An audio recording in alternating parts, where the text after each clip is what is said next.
finding the sponsorships. 1 second.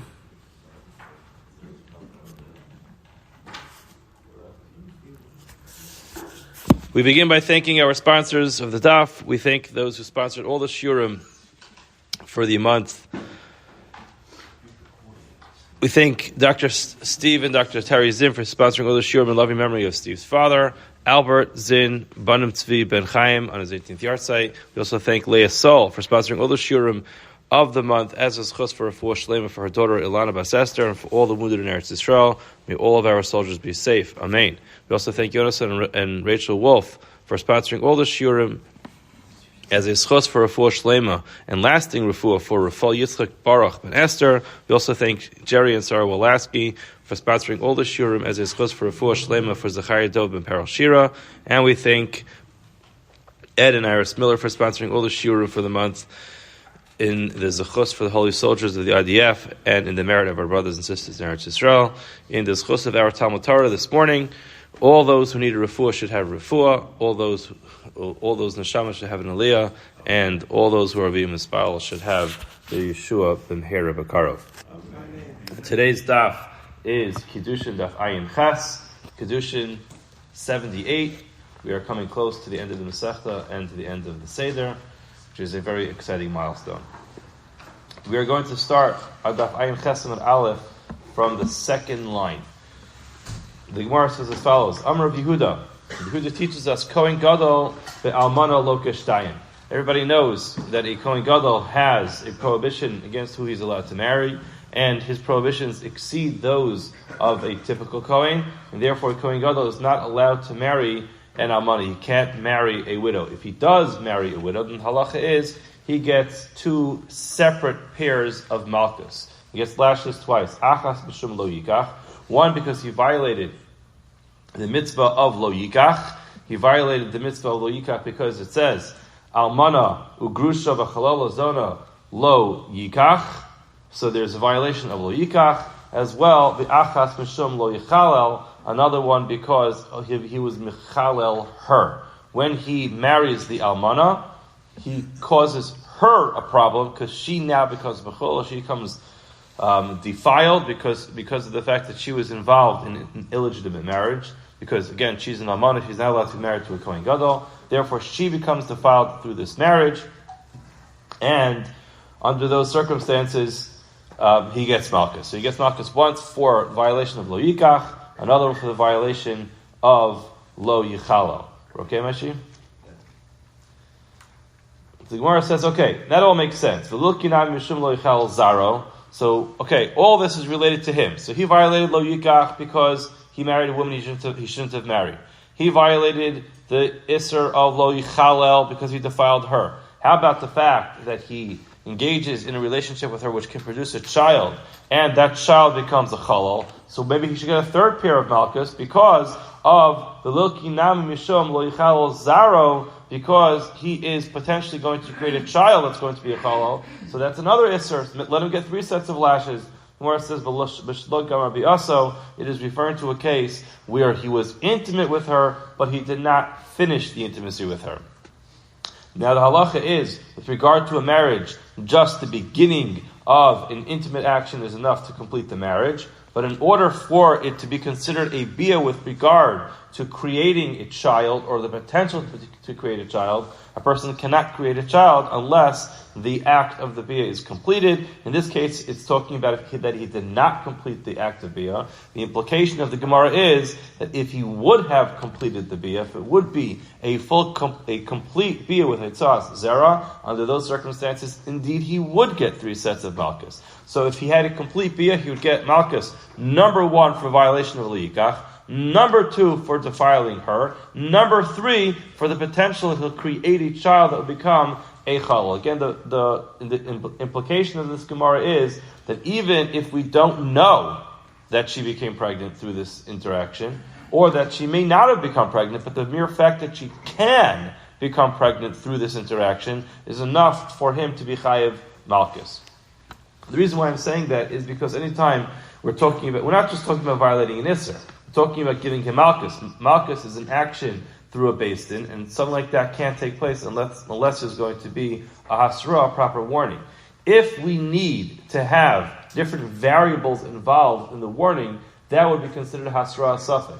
Person, when they give a hasra, a proper warning, they have to say, if you're going to do this action, the result of your action is going to be as follows, and you'll get malchus. Now you can't say, if you're going to do this action, it depends. If something like this happens, you'll get malchus. If something like that happens, you won't get malchus. That's called hasra suffix. You're giving a warning which really depends on a number of different variables. Under such a circumstance, you can't get malchus. So therefore, it seems like this from this Gemara, if he did complete the bia, then there would be a third set of malchus, which indicates that even if we're not certain that she'll become pregnant through this interaction, nevertheless, that would be enough for him to get the third set of malchus. Masav Rabbi. Rabbi has the following question. Almana ugrusha loke mishum shnei shemos. If a person marries a woman who happens to be a widow and a divorcee, so she's been married before, she got divorced, and she became a widow, so she's not qualified to marry a Kohen Gadol. Now, what does it say? It says he loki mishum shnei shemos. Sounds like he gets malchus once because she's an almana, once because she is a grusha. My love, shnei shemos v'sulo. It sounds like he gets two malchus, one because she's an almana, one because she's a grusha. But according to our Gemara, the Kohen Gadol marries an almana, he gets two malchus just because she's an almana. So in this case, he should get 4 sets of malchus. He should get 2 because she's an almana, and 2 because she's a grusha. So why does it say mishum shnei shemos? The Gemara says, lo, shnei shemos al zeh, shnei shemos al zeh. When the Gemara says he gets malchus because of 2 reasons, it means 2 plus 2, and therefore, yes, this guy's going to be pretty well beaten up by the time we're done with this. Gemara says, hold on a second.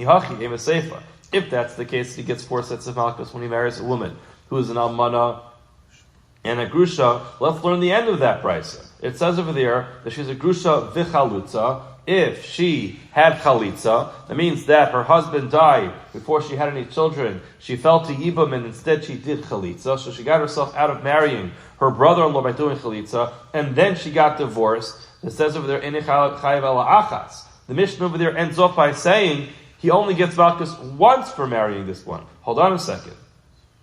If that's the case, it should say, again, there should still be 2. Because of the violation of marrying a grusha. Again, en chayv ala achas sounds like in this case it's limited to 1. But from the fact that she's a grusha, there should still be 2.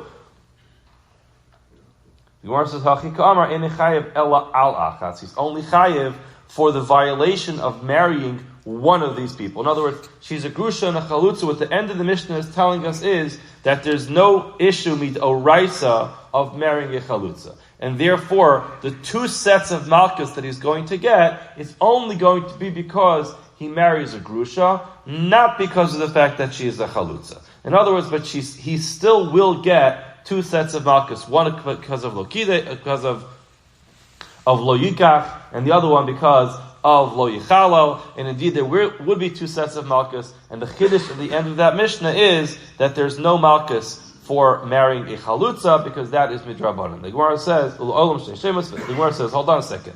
The chalutza midrabanan, are you actually telling me that there's no malchus for marrying a chalutza? And that means that a Kohen who marries a chalutza does not get malchus because there's no biblical prohibition for a Kohen to marry a chalutza? Tanya, we have a brisa which says grusha, there's a prohibition for a Kohen to marry a divorcee, ainly ela grusha. The implication of the pasuk is that only if she is a grusha. Chalutza minayin. How do I know that a Kohen is prohibited from marrying a chalutza? Tamalomar ve'isha. The pasuk says ve'isha. The additional vav, which is unnecessary, includes a chalutza. So now, if there is an extra word in the Torah which tells us to add in a chalutza, so then it seems like it would be midaresa. Gemara says midrabanan v'kros machtabi alma. The prohibition for a Kohen to marry a chalutza is an isra midrabanan, and they just leaned their din midrabanan on a pasuk. In other words, it's not clear that this is midaresa. This really opens up a wider discussion for what is the machtabi alma.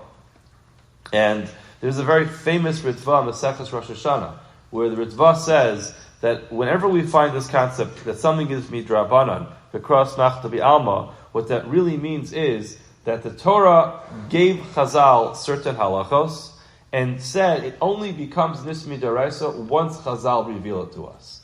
So it's an interesting opinion. It's a very big Kiddush from the Ritva, because Ritva essentially elevates every time the pasuk, the Gemara says that it's midrabanan v'kros machta be'alma, to say that it's essentially an issa midoraisa. However, it was an issa midoraisa that was placed in the hands of Chachamim to either enact or not to enact. If they enact this din, it becomes this midoraisa, and they fit into the pasuk. The simple understanding is not like that. The simple understanding is that Chazal felt the importance, the need to institute certain dinim midrabanan, and in order to give it more strength, they gave it more strength by saying, by the way, I want you to know, it's not just coming from thin ear. Look at the pasuk. The pasuk actually indicates that there's room for more additions over here. And this is a perfect example. We have an example over here where the pasuk says, V'isha, grusha v'chalutza, V'isha, and the V'isha, the extra V'isha that is used, it doesn't say chalutza in the pasuk, V'isha, grusha. It says V'isha, doesn't have to say V'isha. Chazal say the fact that it says an extra V over there is where we found our source to add in an extra case, and therefore it does remain midrabanan. Practically speaking, we see from our Gemara that it's treated like a drabanan. There's not going to be malchus for a Kohen who marries a chalutza, but if he does marry a grusha, then there will be two sets of malchus, one because of lo yikach, another one because of lo yichal. And potentially there could be a third one if he has a complete bia with her. Amar Aryeh. Aryeh goes on to say, Kidesh, what if he just did Kiddushin? The halacha is loka, because as we said before, that there is a separate isser to marry her. So he says, Aryeh Mukadesh is libe tabazzu, Kedas Moshe Yisrael, which is essentially a problem because it's written not Kedas Moshe Yisrael. But he says, Aryeh Mukadesh asli, and Aryeh immediately comes in and says, Malchus, even though he did not have bia. Baal, if he has bia with her, loka. So according to Aryeh, the Kiddushin and the bia are independent. You don't need one or the other. The Kiddushin is a problem, and there's a separate malchus for the Kiddushin. The bia is a problem, and there's a separate malchus for the bia. Kidesh loka, if he's mekadesh or if he marries her, he gets malchus mishum lo yikach, because the pasuk clearly says lo yikach, and he violated that. Baal loka, if he has bia with her, the halacha is he gets malchus. Why? Mishum lo yichal. The pasuk clearly says lo yichal. So therefore, according to Aryeh, the bia and the kiddushin are independent of one another, and therefore the malchus can be separate. Rava Amar, Rava says, hold on a second. Baal loke, lo baal in a loke. Rava essentially says the whole thing depends on whether there's going to be bia. In other words, yes, there is a violation of lo yikach, but says Rava, if he's not going to eventually have bia with her, then there's no malchus altogether. Why? Mishum d'chsiv lo yikach v'lo yichalo. Rava says the pasuk says lo yikach v'lo yichalo, and Rava understands matam lo yikach. What's the reason why he's not allowed to marry her? Mishum lo yichalo, because if he does marry her, he's going to defile her. Now, therefore, says Rava, if he doesn't end up having the bia with her, he doesn't defile her. So therefore, even though he was mekadesh her and he shouldn't have, but it's really waiting, it's dependent on him defiling her. If he's not going to be mechalal her, there's not going to be any malchus altogether. Now the Gemara says, Umoda Aryeh. Aryeh, who told us that they're independent, is going to agree b'machzir grushaso she'im kidesh v'lo baal she'eino loka. If a person, this is referring even to a Yisrael, the halacha is that if a Yisrael divorces his wife, there's a mitzvah to be machzir grushaso, to marry her again afterwards. However, that mitzvah actually only extends to the point that she did not marry somebody else. If she did marry somebody else, then not only is there no mitzvah for him to remarry her, he's not allowed to remarry her. So here we have an example of a forbidden relationship for a Yisrael, a Machzir Grushase. Aryeh explains, because it says in the pasuk, Lekachta lios lo leisha amorachmana. V'haleka. So Abaya says, in such a case, it says clearly, L'kachta Leah Sol Isha, and that's not possible, and therefore Abaya says it's going to depend on Leah Sol Isha, that she should be able to be an eligible person to be married. Moda Rava will agree, but Kohen Gadol ba'almana, when talking about a Kohen Gadol marrying an almana, she'imba v'lo kidesh, if he has bia with her, v'lo kidesh, and he did not marry her, in that case, even though Rava usually says that they're dependent on one another, in such a case, shaloka, he will get malchus. Why? Because in that case, there is a pasuk which is clear. It says, Lo yichalel zaro ba'amav, amarach manav ha'arehu chila. Pasuk tells us he should not defile the children in the nation. And ultimately, if he has bia, that is what it takes in order to be mechal to defile the children. And therefore, even if there's no Kiddushin, it's a problem. B'shnei emodin, they both agree. Both agree that if we're talking about a person who returns his divorced wife in a case where he's not allowed to, in other words, where she married somebody else, if all he did was bia and not Kiddushin she'ena loka, there is no malchus. The person has a intimate relationship with the woman that he divorced who already married someone else. And again, it's talking about where she got divorced from that second person or the second husband died. In such a case, there's no malchus if there is that bia. Why? Because derech likuchen asra Torah, the Torah only forbade that relationship in a case where it is derech likuchen through marriage. If there's no marriage there, it's just simply that having a physical interaction. In such a case, there's not going to be malchus for the isser of machzir grushaso. The Gemara continues. Going back to the Mishnah that we had on the top of yesterday's Amud. So the Mishnah, again, just a quick reminder, told us that we're just going to quickly recap so we remember what we're talking about. We talked about the top of Ayin Zayin, said Baschal Zachar Pesula Minat Kahuna. The daughter of a male chalal, so a chalal is the product of an illegitimate Kohanic marriage. The halach over there is the male children maintain the status of chalal. And the Mishnah continued, Yisrael shenasa chalala, if Yisrael marries a chalala, bito keshera. That's the exclusion. In other words, it follows down the male path, but the female path, she could clean up the chalal status by marrying a Yisrael. And then the Mishnah says, Chalal shenasa bas Yisrael. If a chalal, male chalal, marries a bas Yisrael, bito pasula, his daughter maintains the status of chalal, and therefore she's pasula kahuna. Now Rabbi Yehuda says, bas ger zachar kebas. Bas ger zachar kebas chalal zachar. Yud has this chiddush that the same thing is true with the daughter of a male convert. The Gemara goes on to explain. The Gemara is now going to go through a number of different cases we were trying to learn this from, and we're going to make a bunch of comparisons. It's not as complicated as you might think it is. Just hold your head together, and we will, Eretz Hashem, get through this very exciting piece of Gemara. Yehuda Omer Basker Zachar Kbas Chol. The male, a male. In other words, what he says is a male convert is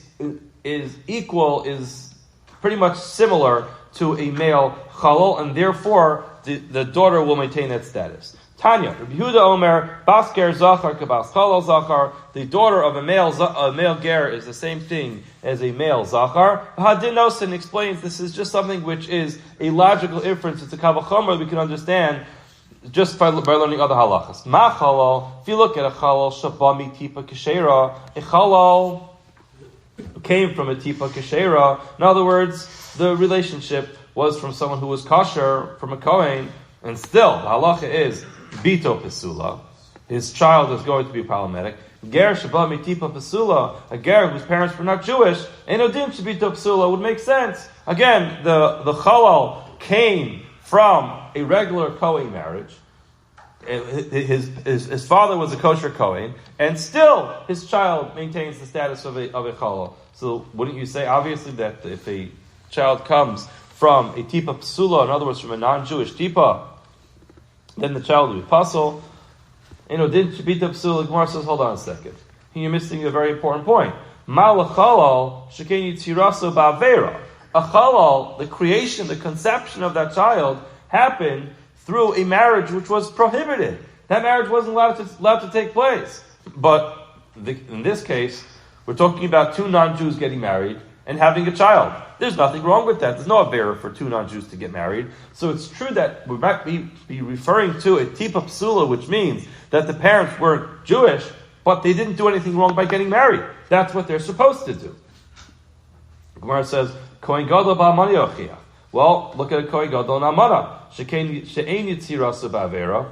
The Kohen Gadol, he happened to have married an Amana, which was a problem. But his Yitzir, the Kohen Gadol himself, there's nothing wrong with his Yitzir, with his creation, and still Bito Psula, his daughter is going to be a problem. And so the Gemara says, well, hold on. Mala Kohen Gadol ba'amana can't be asa ba'avera. You're talking about a Kohen Gadol getting married to an Amana, you're forgetting the fact that interaction between the Kohen Gadol and the Amana is a problematic interaction. The Gemara says, well, go back to the case of Chalal. In that case, there's nothing wrong with it. There's no Isser that takes place over there. But I didn't know saying, and we're just going to go back and forth and say, the case of Ger, Chalal, and Kohen Gadol, all those cases are going to be different. Lo re'izeh, re'izeh. None of them are exactly the same. Tzad ha'shavash behen. What is the tzad ha'shavash behen? She'enon berov hakahol. There's something different about all these relationships over here. Again, the Ger's parents weren't Jewish. Talking about the chalal, where there was a problem in the conception, and then the Kohen Gadol, there was a problem in the relationship. Ger as well is not barov kal, is not part of the majority of the congregation just because of his parents, and therefore his daughter should be possible. Gemara says, hold on a second, that doesn't work. In the case of Chalal and Amar and Kohen Gadol, in both of those cases, there was a problem. The reason why the Chalal exists in the first place is because the marriage was illegitimate, and therefore it produced the Chalal. The same thing is true by Amar and Kohen Gadol. There's a problem in that relationship. They're not allowed to be in this relationship together. Whereas a ger, what's the problem? Nothing wrong was done there. His parents are not Jewish, and therefore they engaged in a perfect relationship. And Baruch Hashem, this person decided to live tachas kanfi ashkina. What's wrong with what happens over here? The Gemara says, you know what? You're right. We're not going to be able to prove it from those cases. Lo tema kohen gadol b'mani yochiach. We have to retract. Let's not say that we're learning anything from a kohen gadol who marries an almana, because that's a problem. An almana marrying a kohen gadol is a relationship which never should take place. Let's look at mitzri rishon. Halacha is a Jew is not allowed to marry a mitzri in the first 3 generations. That means even if the mitzri converts, still they are not roi lavoi bakal. They can't marry into the Jewish generation until 3 generations happen. So what happens? The mitzri has to marry another mitzri, and then the mitzri has to marry another mitzri, and then in the 3rd generation they can marry Bikal Hashem. So now, Mitzri Rishon, the first generation of Mitzri, there's nothing wrong in that relationship. He marries another Mitzri. He's allowed to marry another Mitzri. He's Jewish. He marries another Mitzri. But still, what happens? His child is a Mitzri Sheni. And a Mitzri Sheni can't marry a Jew. So we're talking about a case where there's no Isser in the relationship. He's a Mitzri. She's a Mitzri. They both marry each other as Mitzri Rishonim. There's nothing wrong in that marriage. But still, the product is Mitzri Sheni, the 2nd generation of Mitzri, is still going to be disqualified. The Gemara says, you can't prove anything from there. Malha Mitzri Rishon shekain ena roy love bakal. You're forgetting a very important point over here. A Mitzri Rishon can't marry into Kal Hashem, but a ger can. A typical ger can marry into Kal Hashem. So what's the comparison? The Gemara says, well, Chalal yochiach. You can prove it from Chalal. Because he is royal of the Bakal, but Chazar Adin, we're going to say the same thing again. Lo re'izeh, re'izeh, they're not exactly the same. There's something which is not like the majority of the Kal Hashem, ubito psula, and their daughter is going to be puzzle. Afani avi esager, she'ena barov kal bito psula, says Rabbi Yehuda, therefore I'll bring in ger, and I'll say that since it's not barov kal, his daughter is going to be disqualified. The Gemara says again, there's a problem with this. In all those cases, having that bia, that relationship, is going to disqualify the person. When a person has a relationship with any of these people, it defiles the woman who's involved in that relationship. But no one's going to say, at least the Gemara thinks at this point, no one's going to say that if a ger has a relationship with the Bas Yisrael, that would have any problem in Bas Yisrael being able to marry a Kohen. The Gemara says, Yehuda nami ger posel b'yaso u'maislav ma'atzad mihaydina. Yehuda has this massive chiddush, which is really singly owned by Rabbi Yehuda, which is that if a Bas Yisrael marries a convert, then that disqualifies her from marrying a Kohen, and therefore, since he holds of that halacha, he could actually build this comparison and find these common denominators between those cases, and therefore, the ma'atzad mehaydina, he can make a ma'atzad, draw these common denominators, and then make his kal v'chomer. But again, that's going to be Rabbi Yehuda's halacha, but that's not the typical halacha according to everybody else. Now, going back to the Mishnah again, the Mishnah went on and gave a number of different opinions. The Mishnah said, according to Rabbi ben Yaakov, he says, Yisrael shenasa giyores, Yisrael who marries a giyores, bito kesher l'kahuna. The daughter is able to marry a Kohen. The ger shenasa bas Yisrael, ger who marries a bas Yisrael, bito kesher l'kahuna. Avol ger shenasa giyores, but he says, if a ger marries a giyores, then bito pesul l'kahuna, the daughter cannot marry a Kohen. And then echad ger, echad avadim, v'shechoram afilu adis yudaros, that's what the Mishnah says. And then we have Yosim's opinion at the end, which is, af ger shenasa giyores, even a ger who marries a giyores, two converts to get married, and they have a child, bito kesher l'kahuna. That's the opinion of Rabbi Yehuda, of Rabbi Yossi. Sorry. Now the Gemara is going to analyze this. Rabbi Lezer ben Yaakov Omer, Tanya, Mishnah brings a brayso.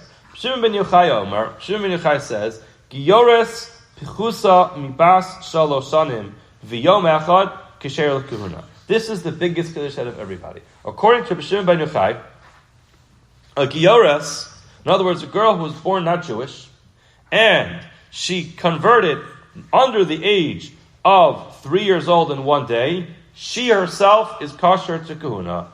And he brings a raya from a pasuk. Now, just like, what would be the logic behind this? The logic behind this is, if someone converts as an adult, so the assumption is that that person was involved in relationships while they weren't Jewish, which would technically make the person, the woman, into a zona. Now, again, she wasn't Jewish, and therefore she was not keeping the halachas of the Torah. And therefore we assume that if she wasn't Jewish, not keeping the halachas of the Torah, then she has become a zona, and therefore she's disqualified from marrying a Kohen. Says Rishon ben Yochai, under the age of 3, even if technically you could think that she had an intimate relationship at that age, that's not considered, that does not turn her into a zona because she's too young and the body is still developing. And the Besulim will come back. Now he brings the raya from a pasuk. Shenamar, for it says in the pasuk, V'chol hataf benashim hach yu lachem. Moshe Rabbeinu was talking to Klal Yisrael by the Milchama in Midyan. He said, all the female children you should keep alive. You can keep them alive for yourself. Now, V'alo Pinchas haya imahem. Pinchas was the Kohen. And still, Moshe said, you can keep all the children alive. Now, if he's saying you keep all the children alive for you, that seems to say that you're going to marry them. So they'll get older and you'll marry them. Why are you keeping them? Why are you allowed to keep them alive to marry them? The answer seems to be because they will join Am Yisrael, they'll become converts, they'll become gerim, and ultimately you'll be allowed to marry them. Now, if he was talking to everybody, Pinchas included, that means he was saying even Kohanim can marry these converts if these girls converted under the age of 3. Now the Rabbanim who disagree with him say, Hach Yulachem doesn't necessarily mean that you'll keep them alive for yourself to get married to them. It means Lavadim Ushvachas. Maybe they could either serve as Lavadim Ushvachas or they could marry the Lavadim Ushvachas, but ultimately it doesn't necessarily mean that Pinchas HaKohen was able to marry them. The Gemara says, the Kulan, all these opinions that we have, Mikra Echa Darshu. They darshan this from one pasuk, and they understood it differently. What does the pasuk say? Amana ugrusha lo yikhu lehem nashim lenashim kiim besulos mizera beis Yisrael. So this is a pasuk in Yecheskel. The pasuk says, an almana and a grusha should not be lo yikhu lehem. They should not be taken by a Kohen Gadol as a wife. Rather, kiim besulos mizera beis Yisrael. A Kohen Gadol is going to have to marry a Basula, a virgin. Rabbi Yehuda Savar, Rabbi Yehuda says, Ad de'is Kol Zera Mi Yisrael. Yehuda, who's the most strict opinion, says all of the conception needs to be Mi Yisrael, so 2 Jewish parents. Yehuda, Rabbi Elazar ben Yaakov Savar, Mi Zera Hafil Mikta Zera. Elazar ben Yaakov says, Mi Zera, that means even if part of the Zera, that means 1 parent.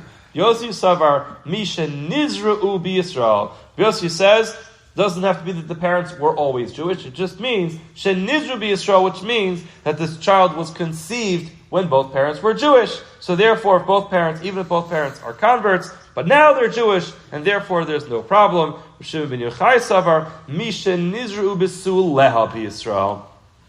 Shimon ben Yochai, who is the most lenient opinion, says even if this child's physical conception happened before she was Jewish, but if her, let's just call it the solidification of her Basulit, happened when she was Yisrael, that means she turned 3 as a Jewish girl, that's fine, and she can marry a Kohen Gadol.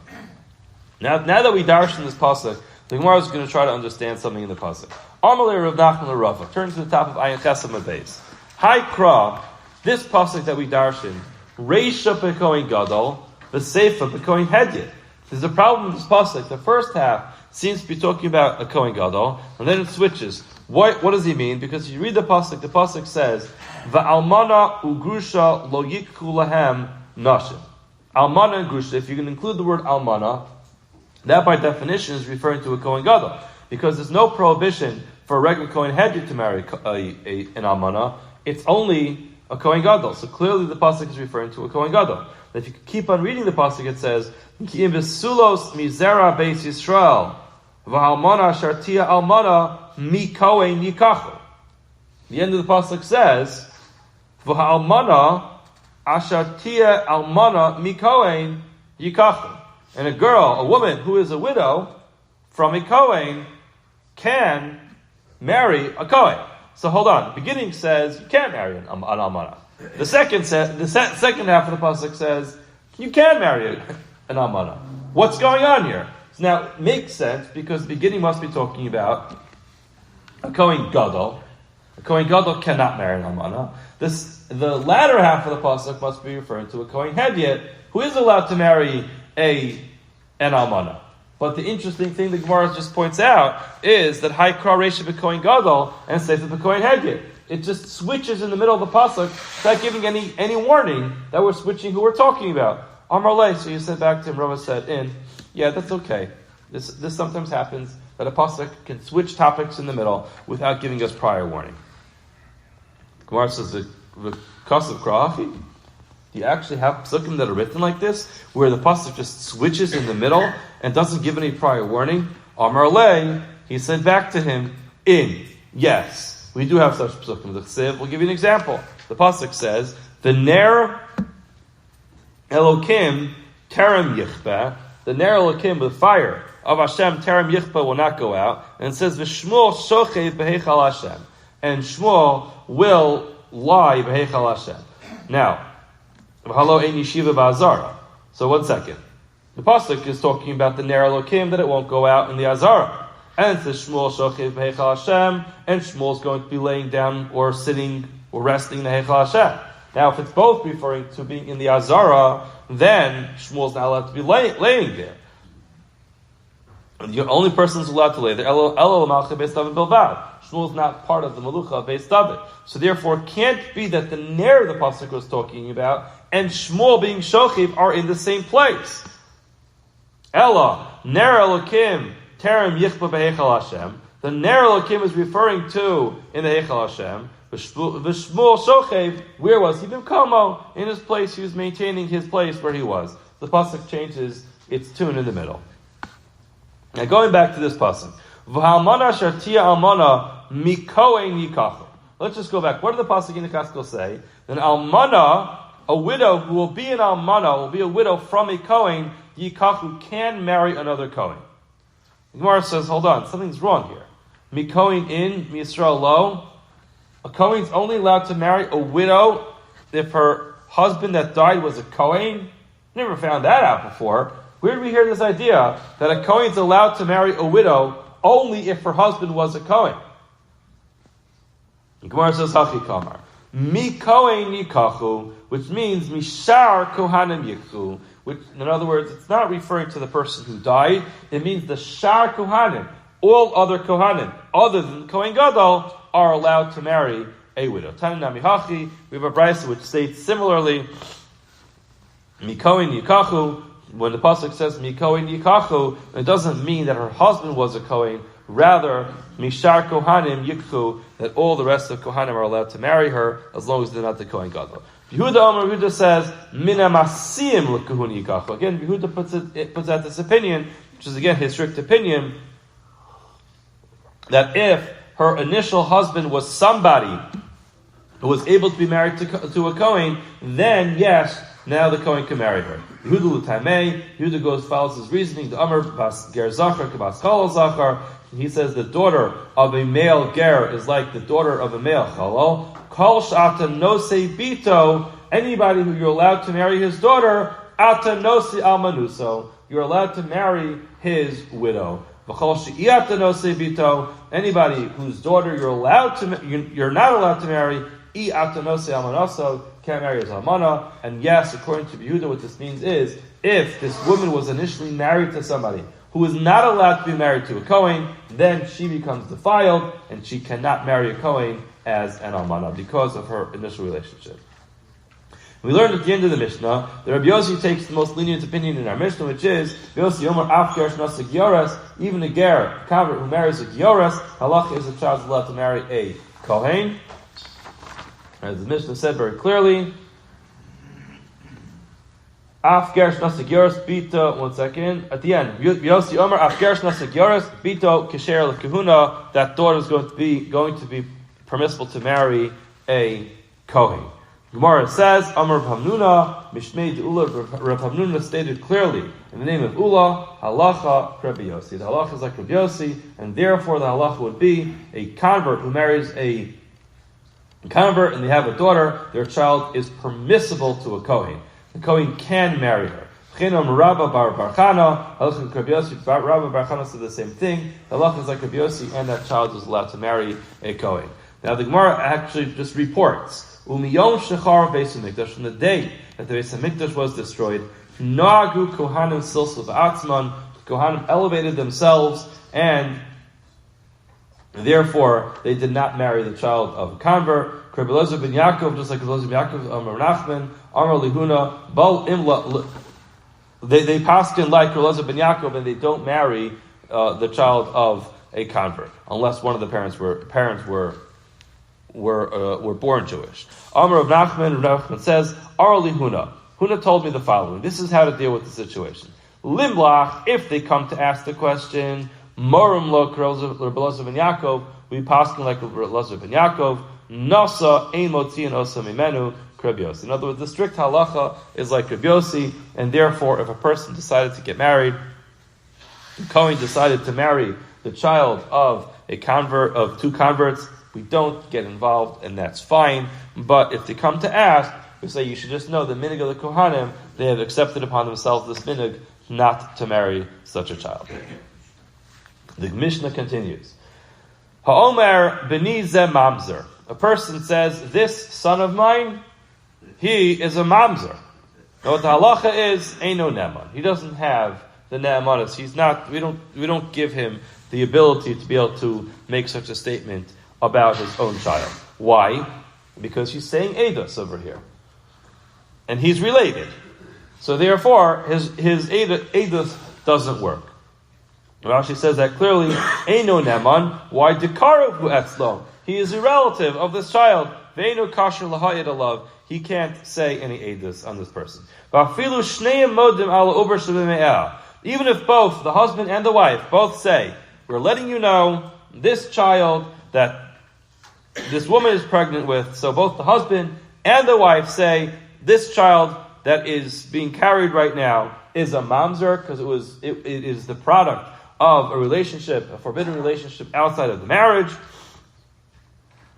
If they both say modim al uber shebme'ab mamzerho einam ne'emanim, they're not believed. Yehuda Omer ne'emanim. Yehuda says they are believed.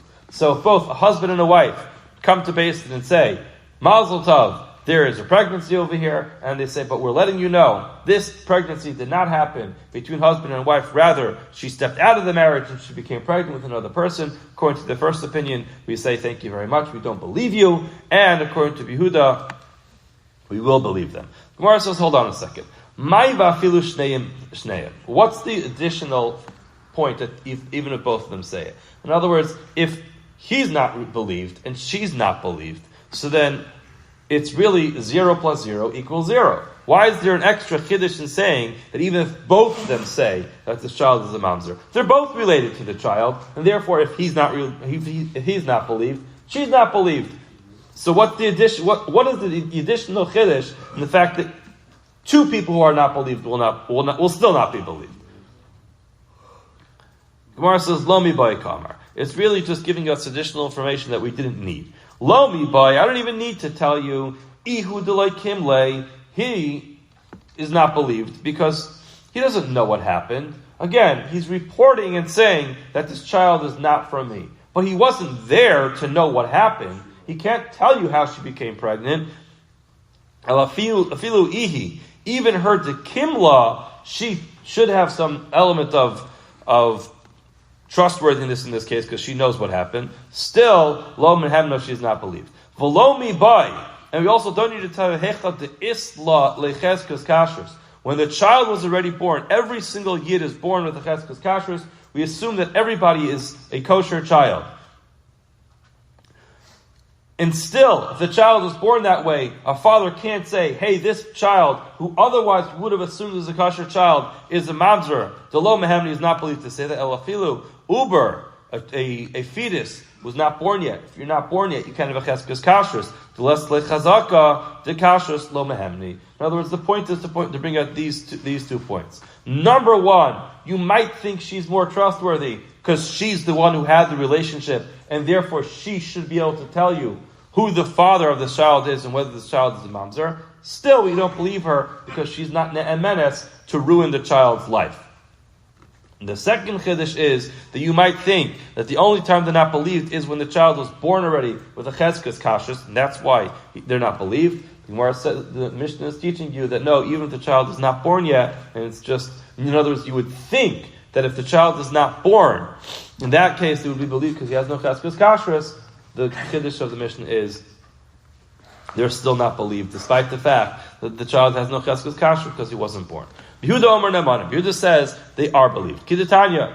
Where does he get this from? Why does he say that they are believed? He says because we have a pasuk. Kiddushin Yakir.